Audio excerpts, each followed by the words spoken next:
ಸಕ್ಕರೆ ಹಾಕಂದ್ರೆ ಸರಿ ಸಕ್ಕರೆ ಹಾಕಿಂದು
करते महात्मा ज्योतिराव फुले, सावित्री माता। आवाज येतोय सगळ्यांना? आवाज येत नाहीये? थोड़ा माइक जोर। राजर्षी शाहू महाराज आणि डॉक्टर बाबासाहेब आंबेडकरांना प्रथमतः आपण अभिवादन करूया। त्याचबरोबर सेवालाल महाराज जे आपल्या बंजारा समाजाचे संत आहेत, त्यांनाही आपण अभिवादन करूया। इथे आजच्या जिल्हास्तरीय क्रीडा स्पर्धा ज्या आपण घोषित केलेल्या आहेत आश्रमशाळेच्या, त्याच्या आज विभागीय स्तरीय स्पर्धा होत आहेत आणि त्यासाठी आज इथे मोठ्या गटाच्या स्पर्धा होत आहेत आणि त्यासाठी आपण सगळे इथे उपस्थित आहोत। व्यासपीठावर उपस्थित असलेले मान्यवर, इथे उपस्थित असलेले शिक्षक, क्रीडा शिक्षक, मार्गदर्शक, इतर काही सामाजिक कार्यकर्ते, सरपंच वगैरे कोणी उपस्थित आहेत असं आता मला कळालं, त्या सर्वांचं मी स्वागत करते। त्याचबरोबर आपले हे सगळे बालमित्र खूप वेळापासून उन्हामध्ये उभे आहेत, बसलेले आहेत। आपण आज या क्रीडा स्पर्धेसाठी सगळे उत्साहामध्ये उपस्थित आहात, सकाळपासून आपण या तयारीत आहात आणि आता क्रीडा स्पर्धा सुरू व्हायची आपण वाट बघतो आहोत। त्यामुळे थोडक्यामध्ये 2 शब्दामध्ये मी फक्त तुम्हाला शुभेच्छा देते आणि आपण आजचा कार्यक्रम, स्पर्धेचा जो मुख्य कार्यक्रम आहे तो सुरू करूया।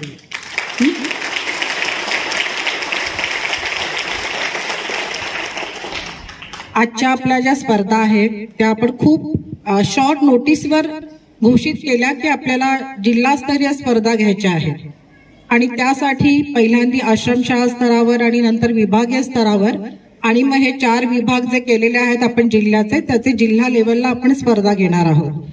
आणि त्यासाठी खूप शॉर्ट नोटीसवर तुम्ही सगळे शिक्षकांनी आणि मुलांनी इतकी सुंदर तयारी केली आहे, हे पाहून खरंच खूप आनंद वाटला।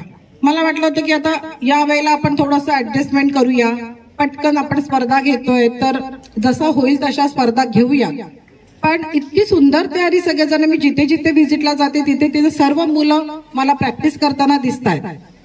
खेळाची, चित्रकलेची, विज्ञान परिषदेची तयारी, हे सगळं पाहून खरंच खूप छान वाटलं। पुढच्या वेळेला आपण अगोदरपासून तयारी करूया। पुढच्या वेळेला आणखीन काही, आता नृत्य बघून मला असं वाटलं की आपण लोकनृत्याची पण स्पर्धा आयोजित करायला पाहिजे होती। इतकी छान नृत्य आपल्या मुलींनी सादर केलेली आहे। म्हणजे आपल्या प्रत्येकामध्ये काही ना काही विशेष गुण असतात, त्याला वाव मिळणं गरजेचं आहे आणि म्हणून आपण या स्पर्धांचं आयोजन करतो आहे। शिक्षणाचं महत्व जेवढं आहे तेवढ्याच या विविध कलागुणांचं महत्व आपल्या प्रत्येकाच्या आयुष्यामध्ये आहे आणि तेही आपण जोपासले पाहिजे, हे यातून आपल्याला नमूद करायचं आहे। आणि हे सिद्धही करायचं आहे की फक्त शिक्षण तर महत्वाचं आहेच, त्याबरोबर ह्या सुद्धा गोष्टी करणं तितकंच महत्वाचं आहे। आणि यासाठी आपण आता प्रत्येक वेळेला, प्रत्येक वर्षी, म्हणजे माझं तर म्हणणं आहे की आपण जिल्हा स्तरावर घेतोय तसं विभाग स्तर म्हणजे पुणे विभाग, नंतर राज्य स्तरावरती सुद्धा या स्पर्धा आपल्याला घ्यायच्या आहेत आणि तसा मनोगत आपल्या संचालक महोदयांचं पण आहे। तर पुढच्या वर्षी आपण राज्य स्तरावरती सुद्धा या स्पर्धा घेऊया, म्हणजे आपल्या मुलांना जास्तीत जास्त एक्सपोजर मिळेल, जास्तीत जास्त त्यांना माहिती होईल, जास्तीत जास्त त्यांना अनुभव मिळतील। त्यामुळे पुढच्या वर्षीपासून राज्य स्तरावर या स्पर्धा कशा होतील ते आपण पाहूया। आणि आता आपण स्पर्धांना सुरुवात करूया। आपल्या सगळ्यांना या स्पर्धांसाठी माझ्याकडून खूप खूप शुभेच्छा। राज्य स्तरावरती आपल्याला खेळायचं आहे पुढच्या वर्षी, त्यामुळे या वर्षी आपल्याला खूप सारी तयारी करायची आहे। आणि राज्य स्तरावर फक्त व्हिजेंटीच्या आश्रमशाळांच्या माध्यमातून नाही, तर जे खुल्या स्पर्धा असतात आपल्या राज्य स्तरावरच्या, तिथपर्यंत आपल्या मुलांनी पोहोचून नॅशनल स्तरावर म्हणजे राष्ट्रीय स्तरावर खेळायला पाहिजे आपल्या मुलांनी, अशा शुभेच्छा मी देते आणि मी थांबते। धन्यवाद। धन्यवाद।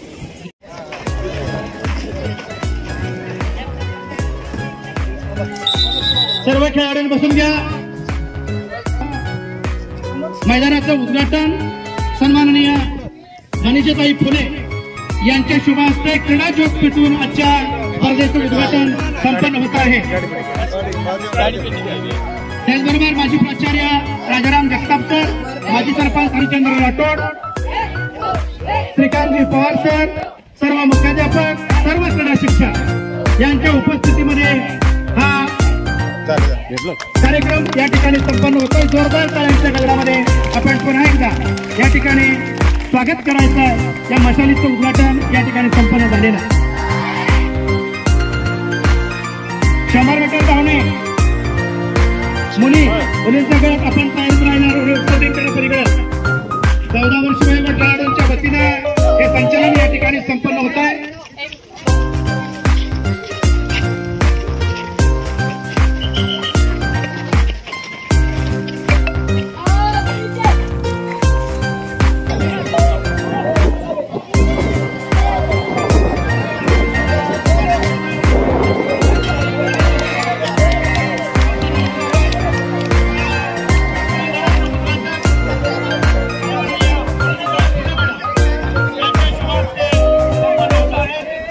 मुदक्षे बरं लोळा हिंगे